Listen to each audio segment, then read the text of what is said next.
Okay, so let's make a start. Hi guys, this is Gaurav Rajvanshi and I'm here and thanks to SQ for inviting me to share some ideas around how we can unlock business agility with individual agility. So we'll look into the idea of business agility and then we will go from there to see how an individual in your team, in your organization can impact, influence, and drive the business agility. So here's a quote from Dean Liffingwell, creator of SAFe, a scaled agile framework for enterprise. And what he said, to thrive in the digital age, you need business agility. This new way of working requires new mindset, values, principle, and practices. That's what we are saying is business agility. So let's go ahead and talk about it. Before anything else, I would like to give a quick introduction about myself so that you know to whom you are talking. My name is Gaurav Rajvanshi, and I live in London with my family, my wife, my daughter, who was home educated for a very long time and ended up being on the Voice Kid show. So I'm very proud to show this picture. I'm also represent a company called Advanced Agility, but right now here today in front of you, I am talking for SQ. I'm an SPCT candidate. That means I know a little bit about scaled agile framework and business agility, and I can trained safe practice consultant working with another SPCTs. These are some of the client I've worked with in past that give me a bit of confidence and give me some stories to tell you. And I believe in continuously investing in myself. So here are a few certifications that I've attained in past few years. And when I'm not doing all that, I love reading, listening to the music. Right now, I'm challenging myself to learn swimming, which is a scary thing for me, but I'm trying that. I love singing as well. And when I'm not doing all these things, then I try to film or shoot some videos for my daughter's music. You can find all those on YouTube, on Apple, Spotify, and everywhere. And if I got some more time, I'll try to meditate. Here's a picture I'm so proud to share, which I clicked with Dean, the amazing person and a smart man who has created this scaled agile framework. I got this amazing opportunity to learn from him during my immersion week as an SPCT candidate in Denver, in US. So this is from April 2023. Oh, I feel so happy when I see this picture. So I am kind of excited to show it to all of you as well.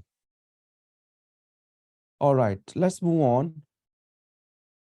We are talking about business agility, but before even we go there, let's look at SAFe 6.0. SAFe is a framework which which allow us to achieve business agility. So everything we do in this framework is to achieve business agility. And today I'm here to talk about business agility. Your journey to achieve business agility can become a lot easier, less frictions, if you can take a reference and help of a framework like scaled agile framework. I'm not saying without it you cannot achieve business agility. You can, but the road might be a little bit more bumpy and there will be a lot of twist and turn and it can take a lot more time. So everything I'll talk about today around business agility will be around the SAFe framework. A lot of inspiration taken from there. These pictures and slide I'm showing you, this is all official material from the scaled agile framework, apart from a couple of slides added by me. Okay, so what is business agility? The business agility is your ability to respond back to the changing market and accordingly change your product line, how you are providing your product and services to the customer, how can you use that information in your favor as a business. And what scale agile recommend to achieve business agility, you should start thinking about something called business agility value stream, where you have some steps, and I'll go through these steps one by one now. The first one is to sense the opportunity. What exactly is the opportunity in the market? You should be able to sense that opportunity. And then based on that, you may be funding the MVP, a minimum viable product, because that sense of opportunity may or may not be correct. You don't want to invest a lot of money without knowing where exactly you stand. So investing into a minimum viable product is a good idea. Then when you do that, is make all sense to organize around value. You change the structure of your organization, maybe in a virtual way as well, so that your people are organized around how the value is flowing in the organization, and not organized in a way that traditionally all these departments and these teams exist.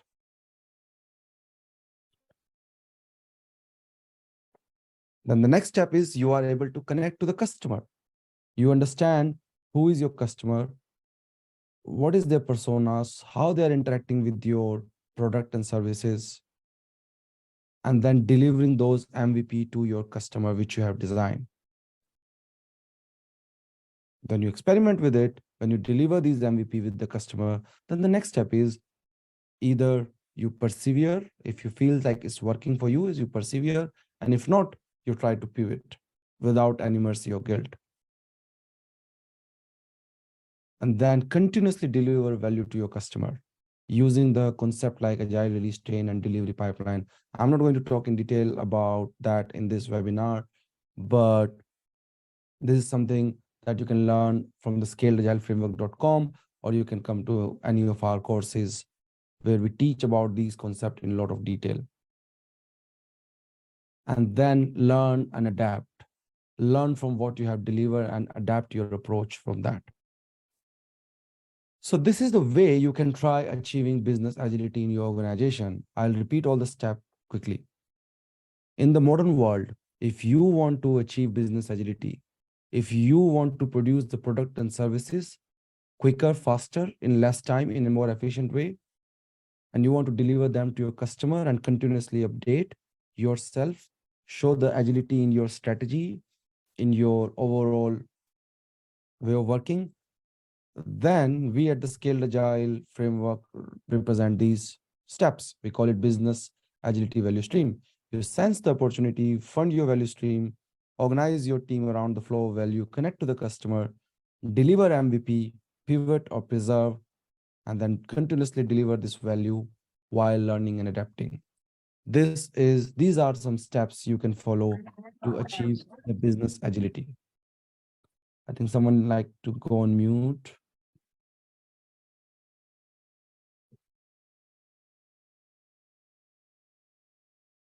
All right, let's move on. So that's how you learn and adapt. Now, here is an important thing. While you are trying to achieve the business agility, it's very important that you continuously measure. And what are the things you would like to measure? You would like to measure your competency, your skill set, your behavior, your action. Do you have the competency to achieve or attain this business agility? You would like to measure that. You would also like to measure, are you producing the right stuff for your customer? Are you doing the right thing for your customer? Are you producing the right outcome for your customer? And then you would like to measure flow, how efficiently you are producing what you're supposed to produce. So when you are trying to achieve business agility, three things you would like to continuously measure: your competency, your outcome, and your flow. All right, let's move on. But that was business agility, and we talked about it. What about individual agility and how that plays a role while you're trying to achieve business agility? Let's jump a little bit into that. So if I'll say to you, it's all about the mindset at core of it. When it comes to the individual agility, it's all about the mindset, how people think, how people behave, how they perceive things around them, how they make decisions. That is the mindset, which is driven by values as well. So SAFE framework talks about safe, lean, agile mindset. What is this? It says that you have lean thinking ways. And what are lean thinkings? There are some certain principles of lean thinking which are in front of you.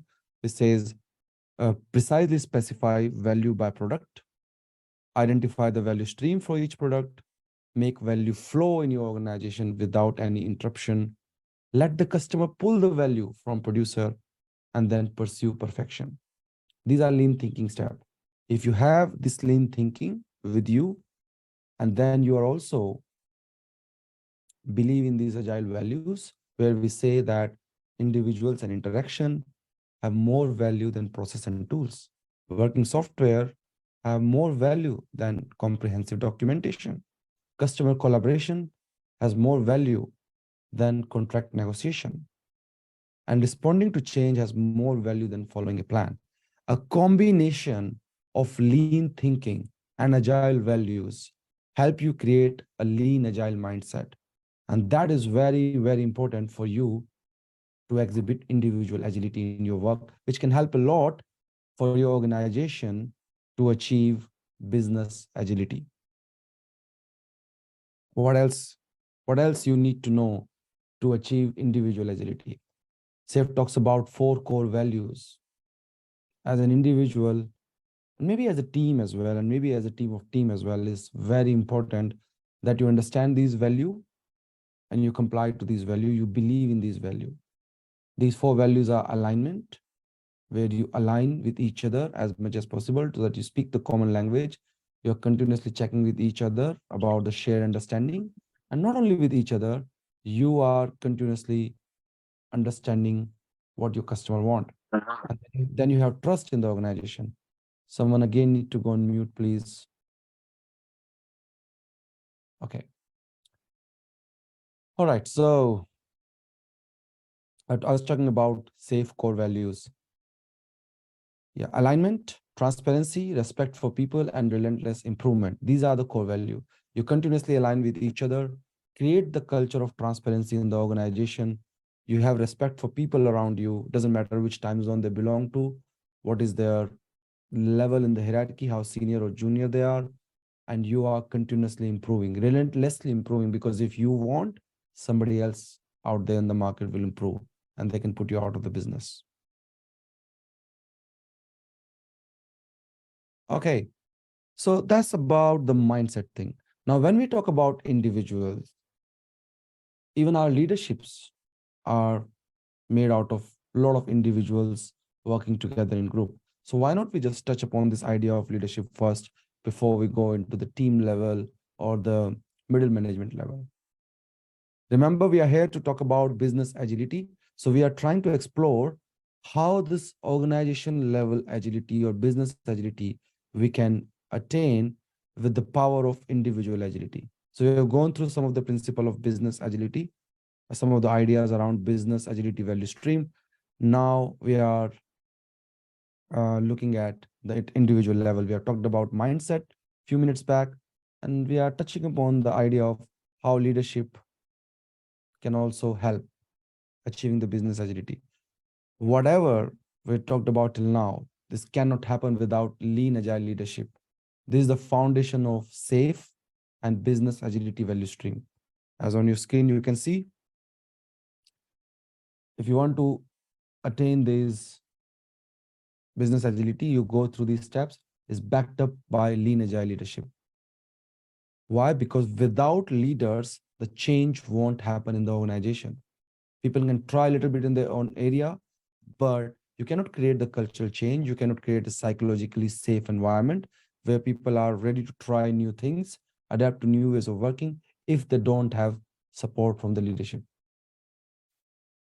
And one of the key role as an individual, which is part of the leadership, is SAFe practice consultant.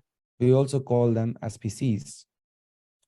And what they do, they embody a lean agile mindset, and they kind of spread that mindset and help people adopting that mindset in the organization. They also help organization while they are leading the change to understand what the change is, to help them embrace the change. They will help the organization implementing or rolling out the new ways of working and new framework. In this case, I'm talking about SAFe. They coach people around the idea of flow, how flow of work flows into the organization. What is the meaning of flow? How the value flows in the organization. And while doing all this, they basically help in accelerating the business agility for the organization. So it's a very important leadership role. And these SPCs need to adapt to the lean agile mindset and agile core values and safe core values to deliver these responsibility. There's another role at the mid management level, which help or influence achieving the business agility role. We call it Scrum Master or Team Coach, depending upon the hierarchy and the kind of structure you have in your organization. And a Scrum Master helps in team level event like iteration execution, improving the flow within the team, representing the team into the PI planning kind of event, where one team participate with the bigger team. That's where it helps. It helps improving the art performance, and they also continuously work towards building high performance team. Now you might be thinking, what is an art? Art stand for Agile Release Train, which is basically a team of multiple agile teams. So a scrum master or a team coach works at the team level, and they help organizations achieving agility by participating in bigger agility planning and events as well. All right, let's move on. So we talked about two roles now, SPCs and Scrum Master / Team Coach. These individuals are really, really important, and they exhibiting agility in their ways of working is so important for your organization to achieve business agility. Are they only roles? No. There are many other individual roles in the organization who are responsible or who can influence or who can drive your organization to achieve business agility. And that's what we are talking about today in this webinar. What are these other roles? Epic owners, enterprise architects, solution train engineers, business owners, product managers, release train engineer. That's a very important role. We run a 3-day course, especially for release train engineer, because you need to go deeper to understand this role. System architect, product owner, and all these people come together in one or other way to make either agile teams or team of multiple agile teams. I'm not going to go through each one of these roles and responsibilities, but what you can do is you can go to scaleagileframework.com and click on these, and then you can read about it. You will see these responsibility wheels on the scaleagileframework.com, and you can read more about it. If you really want to get deeper into any role, the best way is to attend a course like Ace Cube runs Safe Product Owner, Product Manager, and they also run courses like Safe Release Train Engineer, Safe Product Owner, Product Manager, I already talked about. They run courses like Safe Certified Scrum Master, Safe Certified Advanced Scrum Master. If you want to know the overall overview of all these courses, you can come on the courses like Leading Safe. And that's how you can upgrade yourself. That's how you can understand that what you need to do as an individual to exhibit agility, which can help your organization achieving business level agility. So I was saying, these individual people at the core level, they come together to make agile teams. These agile teams, around about 10 people, along with a scrum master and product owner, they are the one who continuously deliver value by converting the idea into tangible product or services. So they are the one who produce the smallest unit of value for customer at the team level. But that's not enough in today's world. Multiple of these teams need to come together, and that's what we call agile release train in scaled agile work. When you have 5 to 12 agile teams working together, we call it agile release train. Why we call it release train?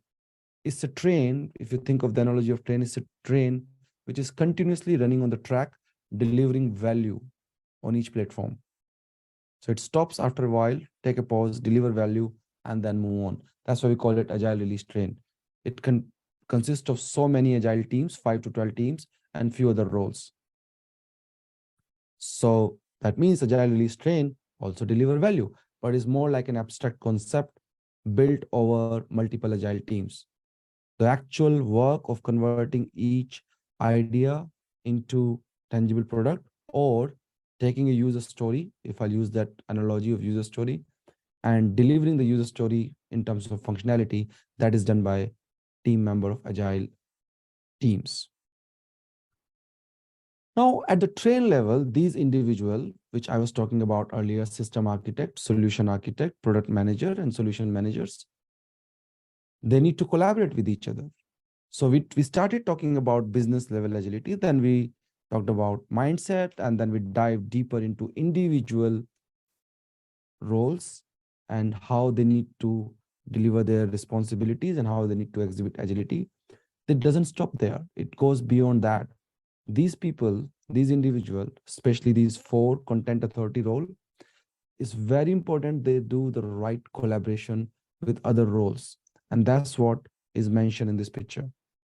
Again, if you want to know more about how a system architect, solution architect, product manager, and solution manager interact with other roles like RTE, product owners, shared services, system team, how they interact with each other, what kind of conversation happens.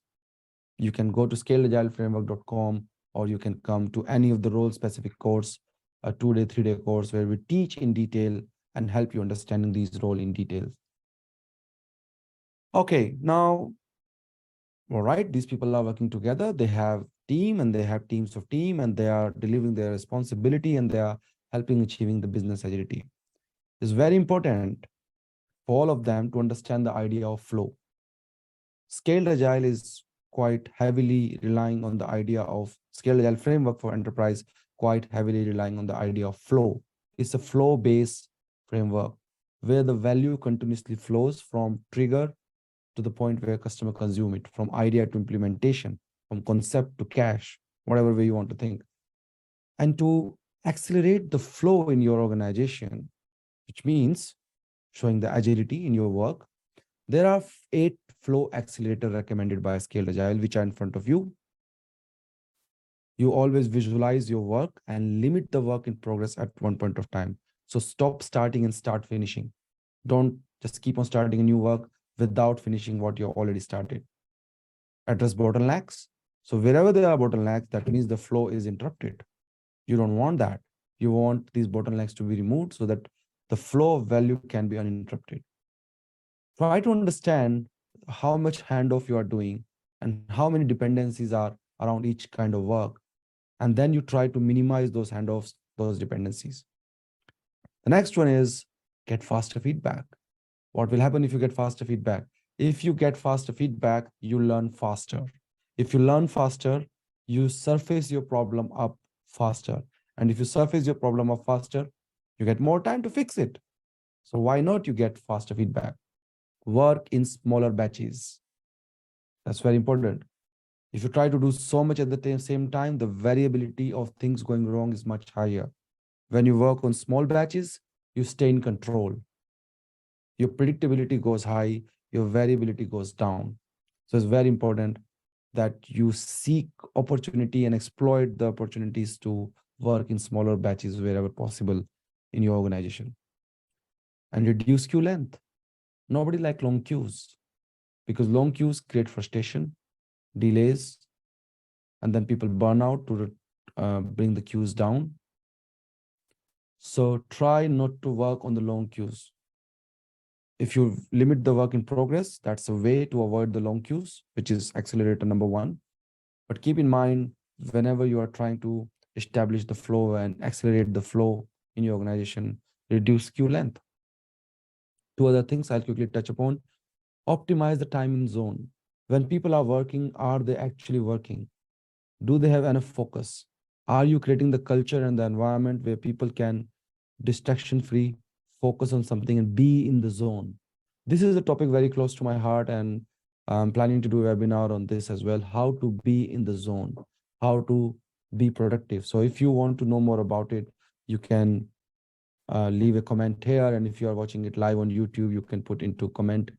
And if I'll see enough interest in people, maybe I'll run a webinar on how to be in the zone when you're doing your work. And last but not the least is remediate legacy policies and practice, because they cannot exist in harmony with modern ways of doing things and modern practices. So wherever you see a legacy policy or legacy practice, do something about it. Transform it into the new one. And that's how you accelerate the flow in your organization.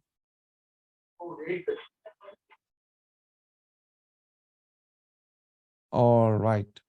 So now these teams I was talking about, these individuals trying to convert the requirement, the ideas, the trigger point into values and deliver to customer. How do they work? There are two framework recommended by Scaled Agile Framework for these individual coming together, working as a team.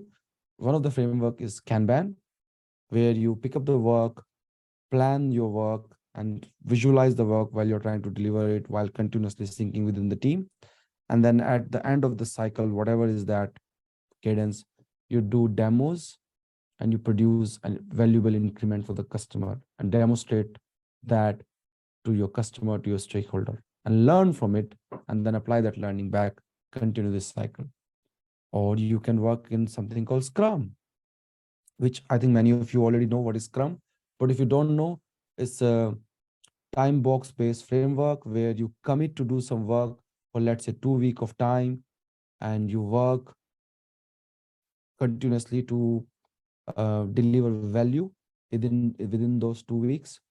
So what is that work? Those work we call user stories, which is basically users' interpretation of the requirement. You are thinking in terms of user voice while capturing the requirement. Pick up those stories, plan that for 2 weeks, commit to a subset of all the user story you have, and continuously work on that for 2 weeks while syncing regularly with the team member and coming up with a new increment of product, doing a review of what you have done, doing a retrospective around how you have done, demonstrating your work, not only your team's work, but the work of other teams integrated with you. It's a detailed topic. I can talk about it for a whole day, but very, very quickly in few lines, I've explained to you. So team have a choice.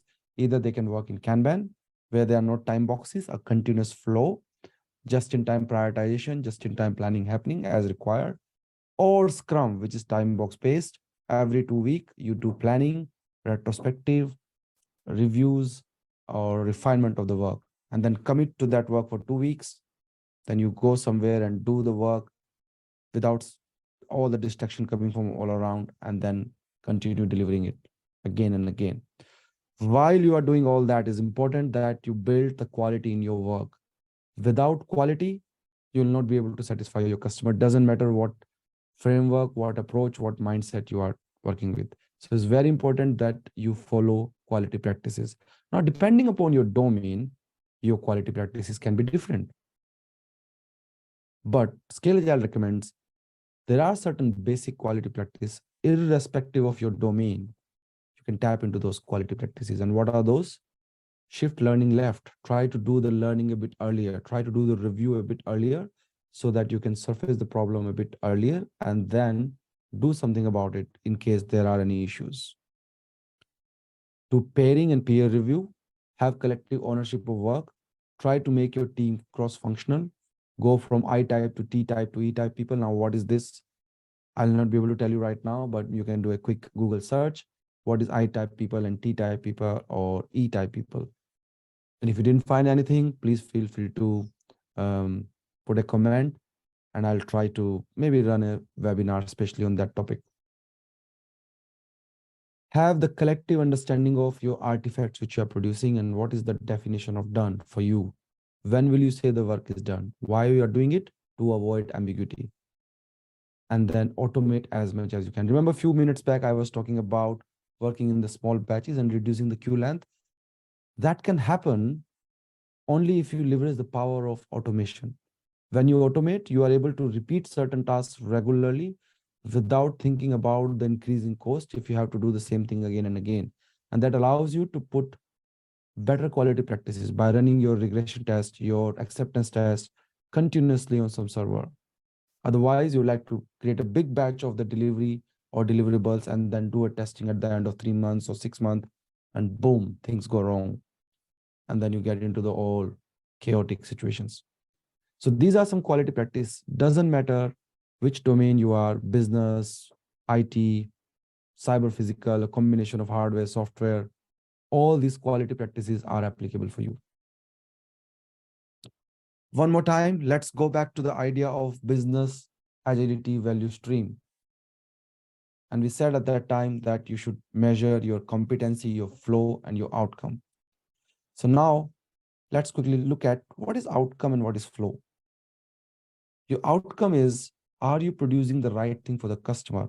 How can you measure it? You can measure with the tools like KPIs, OKRs, your PI objective, what you're going to deliver in one PI to your customer. At the team level, iteration goals, and how is your employee engagement? These are some key metrics that you can use to measure the outcome, to check if you are producing the right thing. And when it comes to measuring the flow, when it comes to measuring the efficiency of your team, how efficiently they are delivering, are they producing the right thing in the right way? Then you have these metrics, these tools which you can use. Let me quickly show you each one of them without going into the detail. Flow distribution. It tells you at any point of time, what is the different kind of work in your stream, in your system, in your value stream, in your continuous delivery pipeline. So in this case, you see there are three types of work: features, enablers, and maintenance. What is the velocity of you delivering the value to the customer?